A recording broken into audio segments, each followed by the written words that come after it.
आपली इडली बघा किती सॉफ्ट झाली, एकदम कापसासारखी बघा गाईस.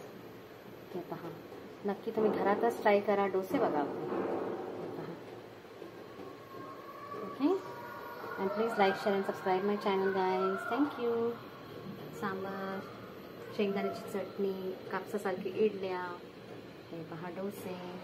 सो ह्याच्यासाठी फक्त तुम्हाला बारीक उकडा तांदूळ यूज करायचा आहे गाईज. जे गाईज आपण इडलीचं आता पीठ भिजवत आहे.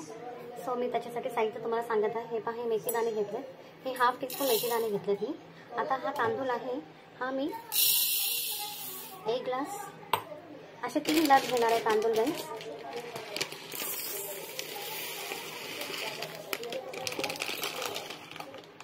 दोन ग्लास आणखी 1 ग्लास, 3 ग्लास घेणार आहे टोटल.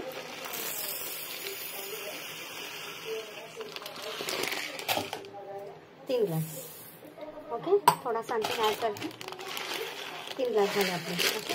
आणि त्याच्यासाठी आता मेथी घेतले, थोडासा हाफ टीस्पून मेथी ॲड केले आणि तांदूळ. आणि ही आहे उडदाची डाळ व्हाईटवाली. सो हे मी पुन्हा 1 ग्लास घेतले. जर तुमचा 3 ग्लास तांदूळ असेल तर 1 ग्लास उडदाची डाळ लागेल तुम्हाला. जर तुमचा 2 ग्लास तांदूळ असेल सो तुम्हाला हे पाऊण ग्लास घ्यायचा आहे. म्हणजे हा पुन्हा फुल होता ना माझा, ते इथपर्यंत घ्यायचा आहे ओके. म्हणजे तुम्हाला एक सरळ मी मेथड सांगते. जर तुमचा 2 किलोचा प्रमाण जास्तच होणार तुम्हाला तांदूळचं. 1 किलो तांदूळ जर तुमचा असेल ना सो तुम्ही 200 ग्राम उडदाची डाळ घ्या ओके. हे पहा, आता हे पाणीने धुवून घ्यायचं आपल्याला, 2 पाणीने दोन्ही पण, आणि भिजत ठेवून द्यायचं. मग आता दुपारची टाईम आहे तर मी रात्री आता ह्याला ग्राइंड करून आणि मग नेक्स्ट डे इडली करायला घेणार आहे ओके. ह्याची पुढची प्रोसिजर तुम्हाला मी दाखवते. आता आपल्याला धुवून घ्यायचं आणि भिजत ठेवते ह्याला. मी तांदूळ आता ग्राइंड करायला घेत आहे. पहिला तांदूळ ग्राइंड करणार, मग डाळ ग्राइंड करणार आणि लास्टला पोहे. हे पहा, पोहे एवढेच घ्यायचे आपल्याला 1 वाटीभर, आणि छान स्वच्छ धुवून घ्यायचं आणि त्याला पाणीमध्येच भिजत ठेवून द्यायचं असंच. म्हणजे ते एकदम सॉफ्ट होऊन जाणार गाईस. आणि हे ह्याच्याने इडली खूप छान सॉफ्ट होते गाईस ओके. असं नाही की तुम्हाला पोहेच घ्यायचं आहे, किंवा रात्रीचा भात पण उरला असेल ना गाईस, ते पण तुम्ही थोडासा ॲड केलं ना त्याची पण इडली खूप छान होते. इवन मुरमुरा, जे कुरमुरा बोलतात आपण, ते सुद्धा तुम्ही ॲड करू शकता त्याच्यामध्ये. इवन पातळ पोहे पण ॲड करू शकता ओके. सो आता मी तांदूळ ग्राइंड करून घेते पहिले गाईस, मग डाळ ग्राइंड करणार, मग पोहे ग्राइंड करणार. आता गाईस आपला तांदूळ झालाय ग्राइंड करून. आता आपण डाळ ग्राइंड करून घेऊया,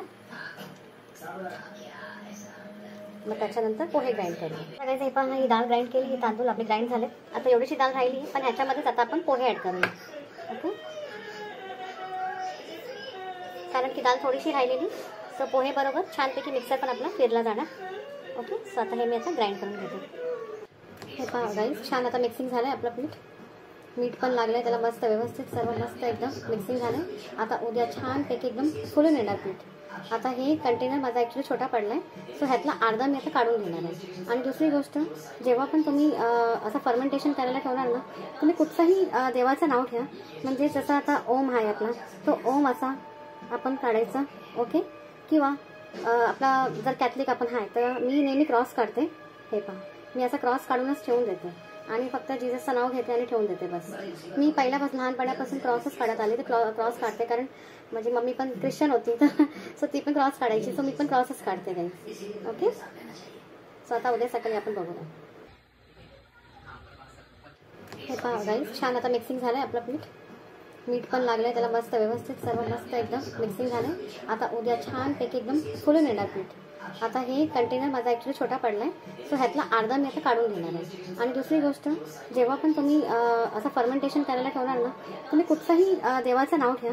म्हणजे जसं आता ओम आहे आपला, तो ओम असा आपण काढायचा ओके. किंवा आपला जर कॅथलिक आपण आहे तर मी नेहमी क्रॉस काढते. हे पहा, मी असा क्रॉस काढूनच ठेवून देते आणि फक्त जीजसचं नाव घेते आणि ठेवून देते बस. मी पहिल्यापासून लहानपणापासून क्रॉसच काढत आले, तर क्रॉस काढते. कारण माझी मम्मी पण ख्रिश्चन होती, तर सो ती पण क्रॉस काढायची, सो मी पण क्रॉसच काढते काही ओके. सो आता उद्या सकाळी आपण बघूया. आपण चटणीची तयारी करूया. सांबार पण आपला आता तिथे मी ओला खोबरा घेतला, जरासा चिंच ॲड करा, सुकी लाल मिरची आणि लसूण, थोडासा मीठ ॲड करूया ओके. आणि हे आहे शेंगदाण्याचा कूट ओके, हे ॲड करायचं आणि आपल्याला ग्राइंड करून घ्यायचं गाईस ओके. मस्त लागतो शेंगदाण्याचा कूट आणि खोबरा, लाल सुक्या मिरच्या ॲड केल्यानं चटणी खूप छान लागते. आणि ह्याला फोडणी उडदाची डाळ, राई ओके, आणि कढीपत्ता, हिंग ह्याची फोडणी लागते ह्याला. चला आता आपण ग्राइंड करून घेऊया गाईस. आता गाईस आपण फोडणी करूया. हे पहा, ह्याच्यात तेल ॲड केलं थोडासा, थोडीशी उडदाची डाळ, व्हाईट डाळ उडदची असते ती, राई, ओके, थोडी छान तडतडू दे त्याला. ही सुकी लाल मिरच्या, मग कढीपत्ता आणि मग हिंग ॲड करायची आपल्याला.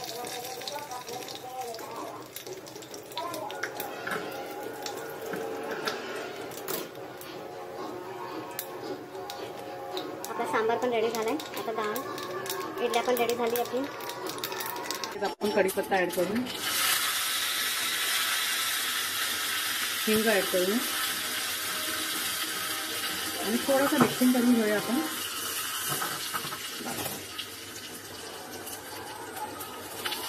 आता पाणी ॲड करूया थोडंसं.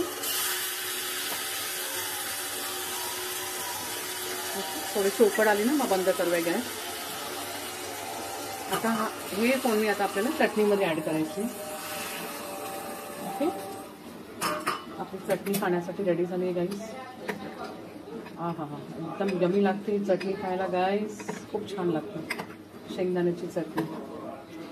ओके, आता आपण थोडेसे डोसे पण काढूया. गॅस फास्ट करूया आता.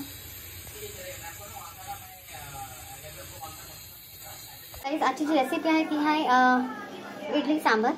सो इडली सांबारसाठी रेसिपी म्हणजे इन्ग्रेडियंट्स सांगत आहे काय काय.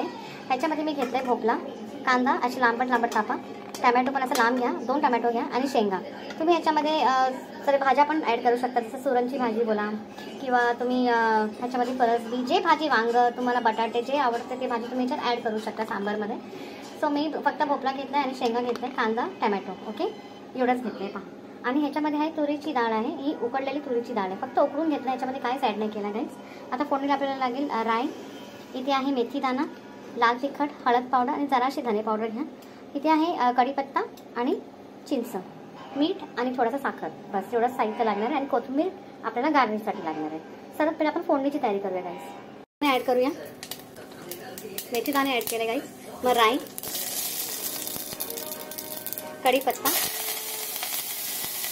लाल मिरच्या, सुक्या लाल मिरच्या, हिंग,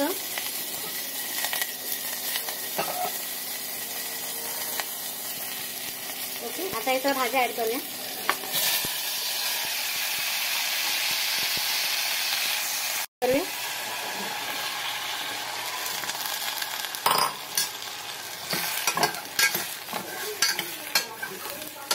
आता आपण मसाले ॲड करूया काही.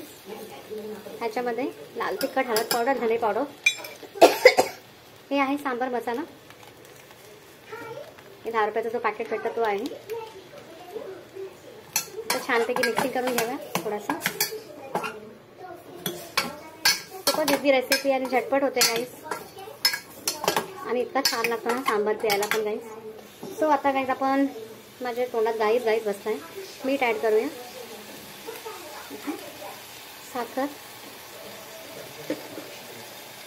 चिंच, ओके. आता आपण या साईडला पण डाळ ॲड करूया तुरीची, आणि छान मिक्सिंग करून घ्यावं आणि पाणी ॲड करूया. मस्त सुगंध सुटलाय ना गाईस सांबारचा, का छान लागतो ना. हा हा, आता पाणी ॲड करूया. पण ड्रमस्टिक कंपल्सरी, ड्रमस्टिक आणि पंपकिन तुम्ही ॲड करा गाईस, त्याच्याने सांबारला टेस्ट खूप छान येतो. ओके, थोडासा आणखी अर्धा ग्लास पाणी ॲड करून आपण लिड बंद करून घेऊया, आणि 2 शिट्टीमध्ये आपला सांबार रेडी होणार गाईस.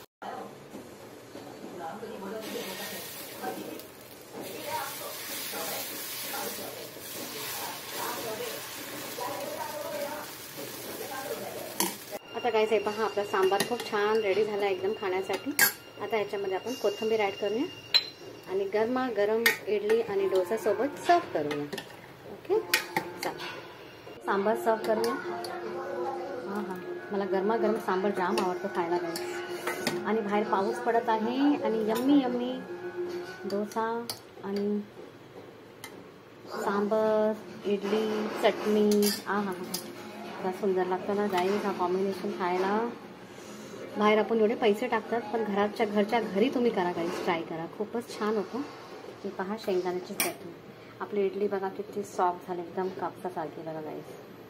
हे पहा, नक्की तुम्ही घरातच ट्राय करा. डोसे बघा आपले, हे पहा. Okay, and please like, share and subscribe my channel guys. Thank you. Sambar, शेंगदाण्याची चटणी, कापसासारखी इडल्या, हे पहा डोसे. सो ह्याच्यासाठी फक्त तुम्हाला बारीक उकडा तांदूळ यूज करायचा आहे गाईज. जे मी प्रमाण सांगितलं तेच प्रमाण तुम्ही वापरा गाईज. ओके, चला आता आम्ही एन्जॉय करतात गाईज. आता गाईज मी आता बसते खायला. सो माझी स्टाईल अशी आहे, मी चटणी साईडला घेते, मग सांबार इडलीवर असं ॲड करते गाईज. मस्तपैकी मला अशी आवडते खायला इडल्या. चला आता मी बसते खायला गाईज. आणि एक वाटी भरून सांबारसुद्धा साईडला घेणार आहे गाईज, मी पियायला पण. सो चला आता आम्ही एन्जॉय करू गाईज. हे पहा, हा हा हा हा, गरमागरम. पावसाची एक नंबर मजा गाईज. शेंगा, मला ड्रमस्टिक जाम आवडतात. सांबार पण एक नंबर झाला आहे गाईज. चला आता मी बसते खायला. आता गाईज मी खायला बसली आहे.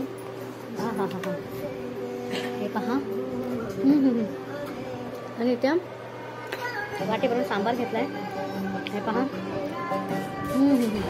Please like, share and subscribe my channel guys. Thank you. God bless you all. आणि नक्की ही रेसिपी करून बघा guys.